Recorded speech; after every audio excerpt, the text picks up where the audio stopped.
না আমি হইতে পারলাম শালিমা। কান্দিস না, কান্দিস না, ধাক্কা দিয়ে আমার ফেরা দিল। আমার প্রতারক কইছে আমি নাকি রুবি, আমি কি লাভ করছি, আমি কি লাভ করছি আমার কও। শান্ত না, কান্দিস না, কান্দিস না, আল্লাহ তুই লাগে একটু শান্ত। আমরা গরিব মানুষ, এই বস্তির মানুষ, আমরা নুন ভাত খেয়ে নেই, ভালো থাকো। সুখ পাইতে বেশি টাকা লাগে না রে মা। কি কইলা তুমি, তুমি কি কইলা মা? সুখ? আরে মা, যার নিজের কোনো পরিচয় নাই তার আবার কিসের সুখ?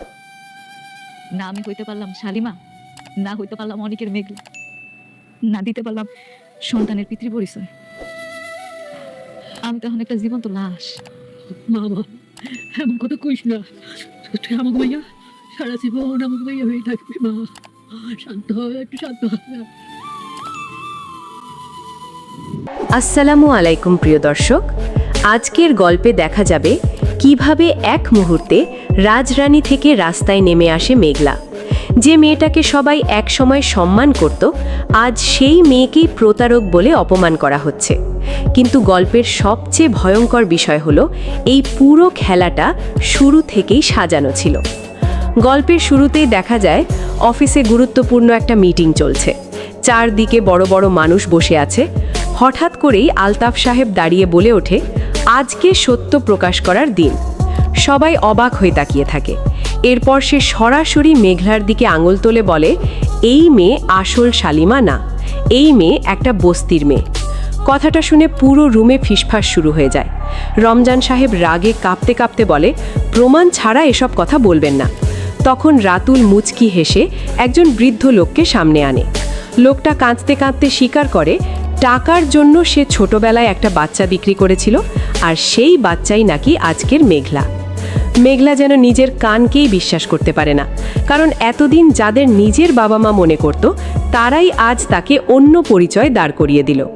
সবচেয়ে বড় ধাক্কা লাগে তখন, যখন অনিকও চুপ হয়ে যায়। মেঘলা ভাবছিল অন্তত অনিক তার পাশে দাঁড়াবে, কিন্তু অনিকের নীরবতা তার বুক ভেঙে দেয়। অপমান সহ্য করতে না পেরে মেঘলা নিজেই চেয়ার ছেড়ে বেরিয়ে যায়। আর তখন রাতুল পিছন থেকে তাচ্ছিল্য করে বলে, বস্তির মানুষ বস্তিতেই মানায়। বস্তিতে ফিরে এসে মেঘলা নিজের ঘরে ঢুকেই কান্নায় ভেঙে পড়ে। সে নিজের মা বাবাকে জিজ্ঞেস করে, কেন আমারে মিথ্যা স্বপ্ন দেখাইছো? অনেকক্ষণ চুপ থাকার পর তার বাবা সত্যি স্বীকার করে নেয়, তারা লোভে পড়ে এই কাজ করেছিল। কোটি টাকার আশায় তারা মেঘলাকে শালিবা বানিয়ে দিয়েছিল। এই সত্য শুনে মেঘলার পৃথিবী যেন থেমে যায়। সে কাঁদতে কাঁদতে বলে, আমার তো কোনো পরিচয়ই রইল না, আমি না বস্তির না রাজপ্রাসাদের। এদিকে রাতুল পুরো কোম্পানি নিজের দখলে নিয়ে নেয়। নতুন একটা মেয়েকে শালিমা সাজিয়ে কোম্পানির মালিক বানিয়ে দেয়। সেই মেয়েও ক্ষমতা পেয়ে সবার সাথে খারাপ ব্যবহার শুরু করে। রাতুলের চাচা পর্যন্ত ভয় পেয়ে যায়, কারণ মেয়েটা একদম আগুনের মতো আচরণ করে। অন্যদিকে অনিকের মনেও সন্দেহ শুরু হয়, কারণ সে জানে মেঘলা এত সহজে মিথ্যা হতে পারে না।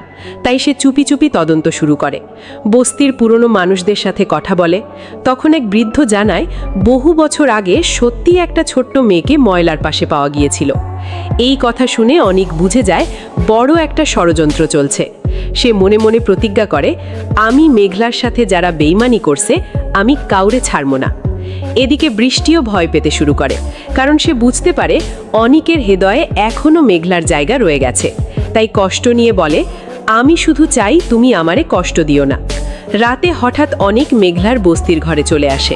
মেঘলা নিজের হাতে তার জন্য রান্না করে। ছোট্ট ঘর, সাধারণ খাবার, কিন্তু সেখানে একটা অদ্ভুত শান্তি ছিল।